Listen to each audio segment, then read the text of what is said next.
palabra o término que se refiere a una característica positiva de alguna persona. Nos habla de lo correcto, de una moralidad, y que generalmente hemos escuchado el término o la expresión cuando decimos que alguien es virtuoso.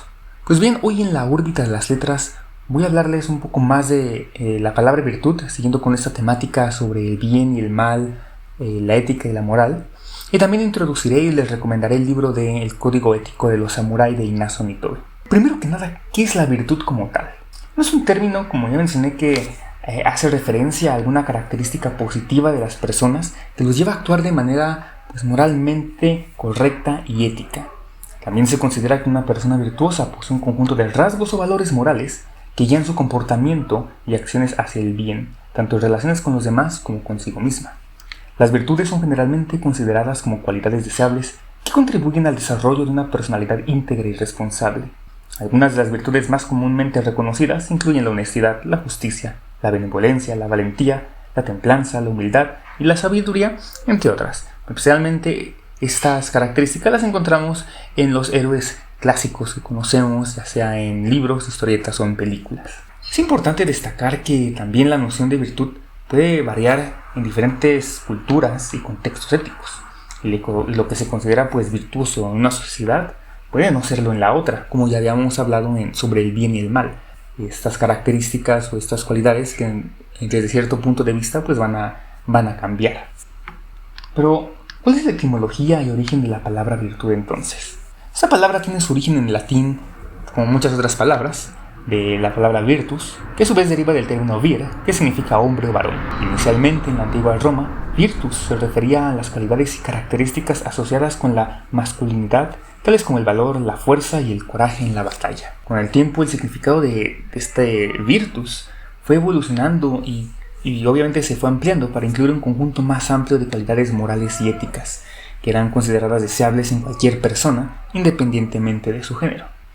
Así esta palabra pasó a representar no solo habilidades asociadas con el valor en la batalla, sino también en la moralidad, en la honestidad, la justicia y por ende la sabiduría.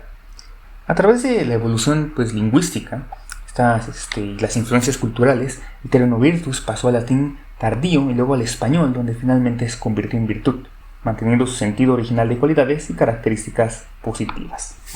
Y obviamente, como todas estas características virtuosas nos han ido acompañando ya desde la antigua Grecia e incluso desde también en la zona oriental, en culturas asiáticas, existen varias listas de virtudes que se han ido creando o se han propuesto a lo largo de toda la historia, y algunas de las agrupaciones más famosas incluyen las 4 virtudes cardinales. Estas virtudes cardinales fueron propuestas por el filósofo Platón y Aristóteles y han tenido una influencia significativa en la ética occidental, las cuales son la prudencia, la justicia, la fortaleza o valentía y la templanza. También tenemos las 3 virtudes teologales. Estas virtudes de origen cristiano se encuentran en la Biblia, específicamente en las cartas de San Pablo a las comunidades cristianas. Estas 3 son la fe, que es la confianza y creencia en lo divino; la esperanza, que es la expectativa positiva del futuro basada en la fe; tenemos la caridad o el amor, que es el amor desinteresado y benevolencia hacia los demás. También tenemos las 7 virtudes capitales. Estas se desarrollan también en el contexto del cristianismo medieval principalmente, y se presentan en varias obras, incluyendo escritos de autores como Santo Tomás de Aquino.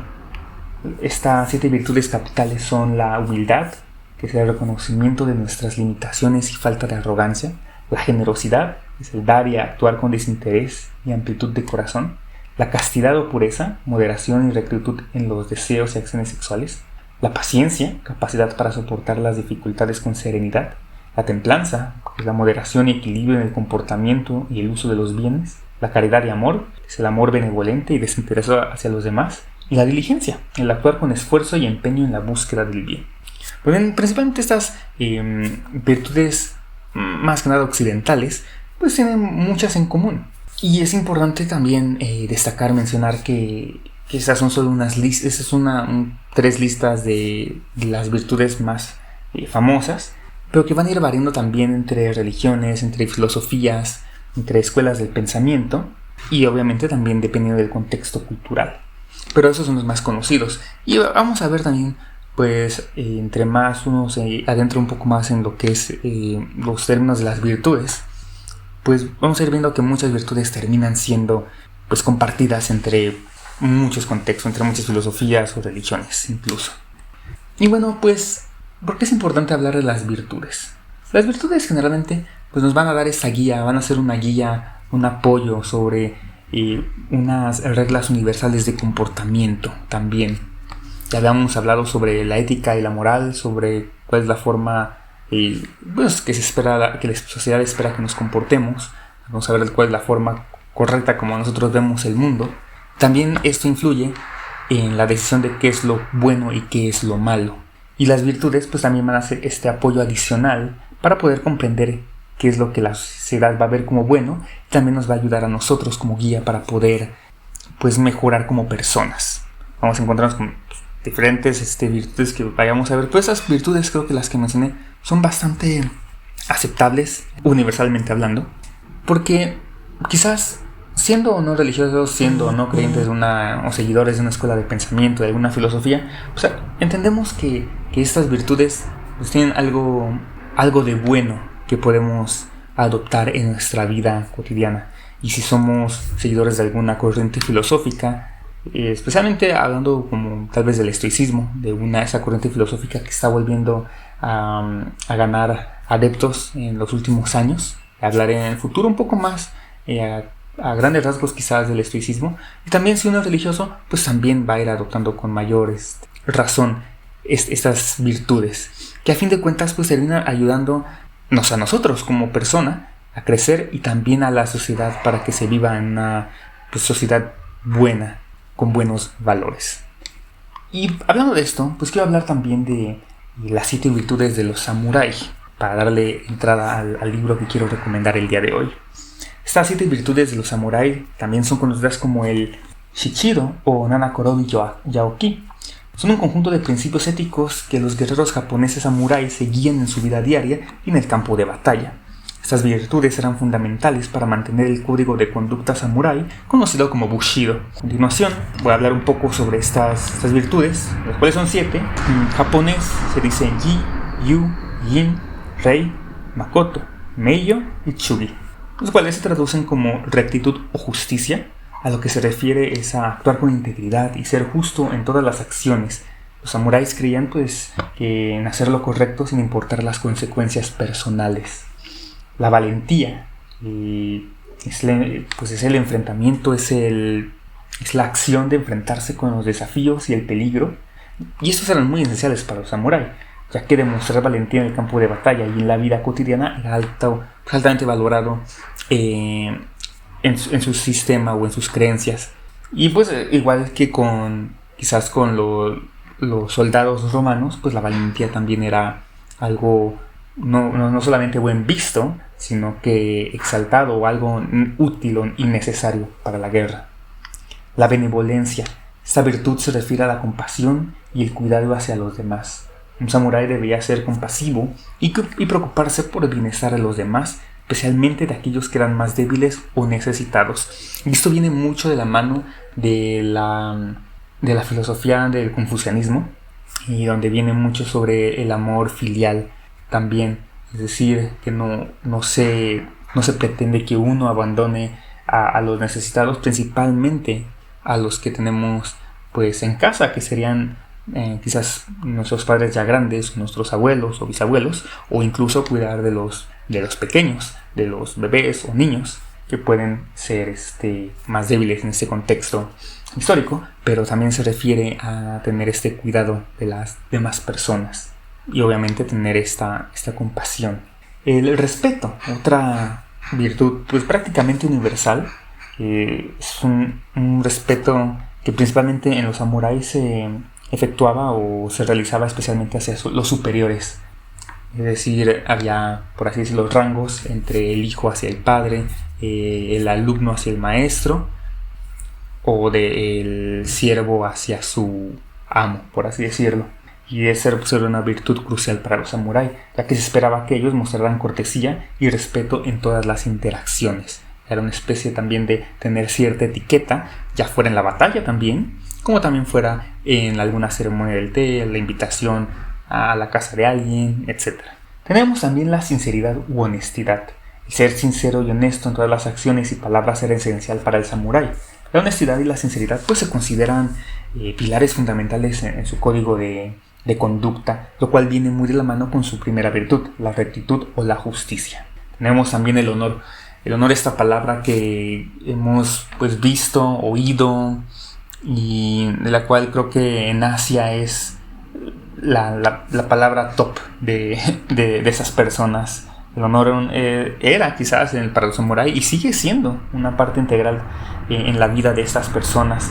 Mantener su honor y el de su familia pues era de la máxima importancia, y cualquier acto que pudiera deshonrarlos era inaceptable. Tan inaceptable que podía terminar en la muerte de la persona que deshonró. Y la muerte no era efectuada por alguien más, sino por esa misma persona. Y finalmente tenemos la lealtad, creo que otra de las virtudes universales y que pues es una virtud que parecía central para los samuráis en su momento, ya que se esperaba que sirviera a su señor y a su clan con la lealtad absoluta y devoción. Claro, desde este punto de vista pues de los guerreros, que es lo que eran los samuráis originalmente, a fin de cuentas eran los caballeros, ya que estos samuráis vivieron en la época medieval, pues eso podían ser sus análogos, serían los caballeros medievales también, quienes también le mostraban lealtad hacia sus reyes, y era muy importante en ese momento pues mostrar este tipo de lealtad, que obviamente va evolucionando a una lealtad más quizás hacia la familia, hacia los amigos, hacia la comunidad, etc. Y bueno, teniendo estas 7 virtudes, pues ya podemos pasar a lo que es el libro como tal, el código ético de los samuráis. Y lo primero que vamos a ir viendo, o lo primero que vamos a leer en el libro, pues va a ser una breve explicación sobre lo que es el Bushido. El Bushido, al fin de cuentas, es un código ético y filosófico que pues ha sido tradicionalmente seguido por los guerreros japoneses, conocidos como samuráis en su momento.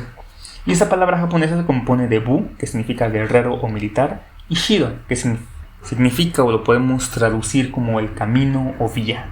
Por lo tanto, Bushido se puede traducir como el camino del guerrero o la vía del guerrero. Este término pues, fue desarrollado durante el periodo feudal de Japón, digamos que es aproximadamente entre el siglo IX hasta el siglo XIX, y estaba regado en las tradiciones samurái, las enseñanzas budistas y sintoístas y los valores culturales japoneses de la época también. Ese código de conducta tenía como objetivo moldear la vida y las acciones de los samuráis y servir como una guía para su comportamiento tanto en el campo de batalla como en la vida cotidiana. Estos principios fundamentales quizás son muy similares a las 7 virtudes de los samuráis. Principalmente está la lealtad, la valentía, la honradez, el respeto, la benevolencia y el honor, y aquí agregan una que es el autocontrol. Sería algo parecido a la templanza. Principalmente porque se decía que los samuráis y los guerreros debían ejercer un autocontrol sobre sus emociones y las acciones, buscando siempre actuar con equilibrio y sabiduría. Así que sí, ese autocontrol lo podemos comparar con la virtud de la templanza. Y pues creo que es importante mencionar que el término Bushido pues no era una doctrina como tal de reglas fijas, sino más bien es un conjunto de principios a fin de cuentas y valores que se transmitían oralmente y a través de las prácticas culturales y educativas en su momento. Y aunque pues, el periodo feudal de Japón ha terminado, pues el concepto de Bushido sigue siendo relevante en la cultura japonesa moderna. Y obviamente estas virtudes, este código ética, pues se sigue expresando bastante y estudiando en los estudios de artes marciales, en las ceremonias del té y en otro tipo de actividades que provengan del Japón feudal. Y bueno, ese término también fue popularizado en el siglo XIX gracias a la obra del escritor japonés Inazo Nitobe, que es el autor del libro de El Código Ética de los Samuráis. Existen varias versiones, bueno, no versiones, más bien ediciones del libro, editadas, revisadas, con comentarios, sin comentarios, etc. Pero todos a fin de cuentas hablan lo mismo y vienen siendo del mismo autor. El autor publicó un libro titulado Bushido, el alma de Japón, en 1900, que fue escrito originalmente en inglés, es muy importante. Esta obra se convirtió en una de las primeras y más influyentes exposiciones sobre el código ético y el filosófico, pues del Bushido, dirigida al público occidental. Es por eso que fue escrito en Japón y Pues Inazo Nitobe pues, también fue un intelectual japonés que tuvo una educación tanto en Japón como en Occidente, lo que le permitió presentar el concepto de Bushido de manera accesible para los lectores de habla inglesa, aportando una perspectiva cultural y valiosa y profundizando en la esencia de esta antigua tradición. Pero él no fue el único de los autores que habló sobre ese término como tal. También ha habido otros autores, incluso antes que él, que ya hablaron sobre pues, estos principios. Entre ellos tenemos a Tsunetomo Yamamoto, quien vivió entre 1659 y 1719, y fue un samurái y autor del libro Hagakure. Ya estaré hablando un poco más adelante de este libro, que también es conocido como El Camino del Samurái o el Libro de los Cinco Anillos. Esta obra pues, fue escrita en el siglo XVIII y presenta una visión del Bushido desde la perspectiva samurái de la época.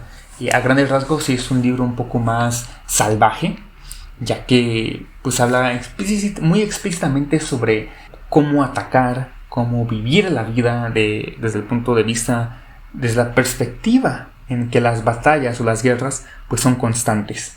Entonces sí, desde cierto punto de vista pues quizás no es un libro que nos enseña cómo aplicar el arte de la lucha, de la guerra, de cómo matar a tu enemigo o algo por el estilo en la vida actual, pero pues tiene ciertos principios que quizás podemos adoptar y adaptar a la modernidad. Tenemos también a Yamaoka Tesshu, quien vivió entre 1836 y 1888 y fue un destacado espadachín y filósofo samurái, y sus enseñanzas sobre el Bushido se transmitieron a través de sus discípulos y se han recopilado en varios escritos y libros. Tenemos también otro muy famoso, Miyamoto Musashi, quien vivió entre 1584 y 1645 y fue un famoso espadachín y ronin. El término ronin quiere decir que es un samurái que ya no tiene a un dueño a quien servirle.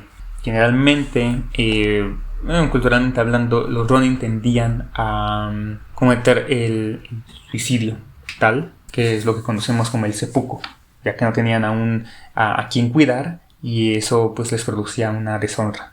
Y bueno, este autor, Miyamoto Musashi, pues no escribió específicamente sobre el Bushido, pero su legado y sus enseñanzas sobre el arte de la guerra y el camino del guerrero pues terminaron influyendo un poco en la comprensión del término, de este camino. Y tenemos también finalmente a Eiji Yoshikawa, quien vivió entre 1892 y 1962 y fue un novelista japonés conocido por su obra Musashi, una novela épica que narra la vida de Miyamoto Musashi y ha contribuido a popularizar la figura de este legendario espadachín que se cree que no perdió ninguna batalla, que tenía como en mente que esta filosofía o este mantra que decía que una vez que si tú sabes que vas a morir en la batalla, pues ya eres una persona muerta y puedes desprenderte de ese miedo a morir y entonces ya puedes sacar todo tu potencial. Y bueno, ya habiendo hablado un poco históricamente de Inazo Nitobe, un poco sobre las virtudes, un poco sobre el código ético, ¿por qué recomendar este libro? Pues, bueno, este autor nos presenta esta fascinante visión de la cultura samurái y su código de conducta, lo que llamamos el Bushido, y a lo largo de sus páginas se exploran las virtudes y principios éticos. De hecho, el libro está dividido pues por cada capítulo es una virtud distinta y nos da ejemplos y nos habla de por qué es importante cada virtud para el samurái.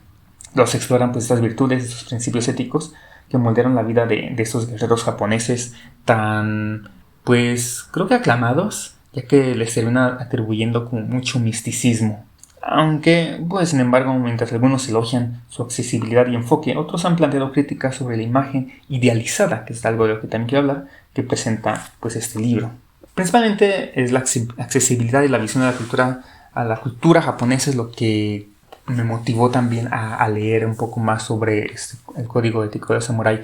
Primero leí sobre el estoicismo y también por ser un poco aficionado a los samurái, pues quería entender también cuál era su filosofía y sus motivaciones para hacer lo que hacían. Y pues este libro nos vuelve bastante accesible conocer a grandes rasgos esa forma de vida y esa forma de pensar. También nos da pues valores éticos atemporales, es decir, a pesar de que estos valores o estas virtudes que nos enseñan fueron aplicadas alguna vez en la guerra, pero no quiere decir que no puedan volver a aplicarse en la actualidad, sino que se adaptan y podemos pues utilizarlas en nuestra vida cotidiana. También nos da una conexión con la historia de Japón. Eso va de la mano también con la recomendación que hice de Daisetsu Suzuki, de el Zen y la cultura japonesa. Entonces es un buen complemento para comprender mejor pues la forma de pensar o qué forma de pensar tenían los japoneses en el Japón feudal.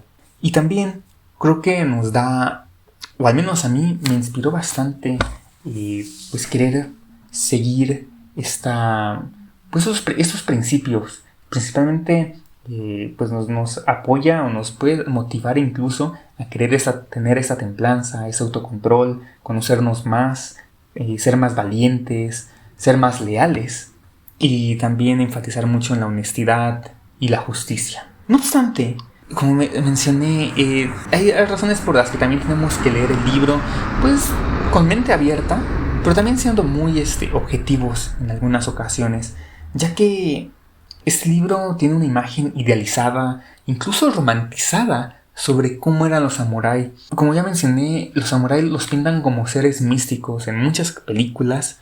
Generalmente se le atribuye mucho misticismo a la katana, la espada que ellos utilizan. Y se cree que esos samuráis eran guerreros salvajes, asesinos insaciables, pero que también eran bastante buenos. Y hasta se plantea la cuestión de que si un samurái se hubiera enfrentado con un guerrero o caballero medieval, tal vez lo hubieran ganado, no lo sé. Pero el libro es demasiado romántico en ese sentido, en que muestra a un samurái bastante bueno, un samurái que nos dice que pues sí practicaba quizás tenía algunas prácticas bastante buenas, pero pues a fin de cuentas tenemos que recordar que el samurái era un guerrero, un caballero a fin de cuentas que tenía que matar a los otros samuráis del otro clan, del otro imperio o de otro pues amo. Entonces a fin de cuentas pues no dejaban de ser tan salvajes también, como cualquier otro caballero medieval, como algún caballero de las cruzadas, algún vikingo, etc. También el hecho de que Nason Nitobe haya escrito este libro ya después, en el siglo pasado, pues nos da un indicio de que también puede que haya una presión histórica cuestionable, ya que pues también quiere vender a un Japón distinto al que se le tenía en mente. Y es por ello que el mercado objetivo del libro pues era Occidente.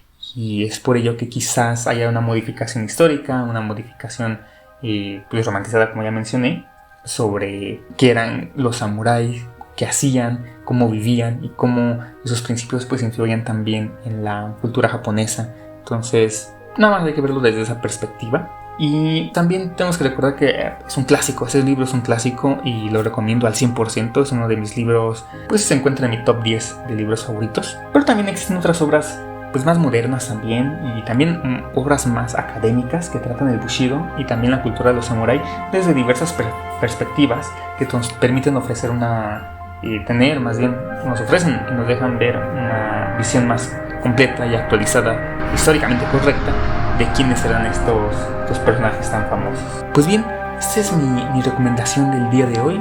Espero que les haya gustado, que vamos aprendiendo un poco más sobre estos conceptos, sobre las virtudes, y nos oímos en la siguiente recomendación de la órbita de las letras. Hasta la próxima.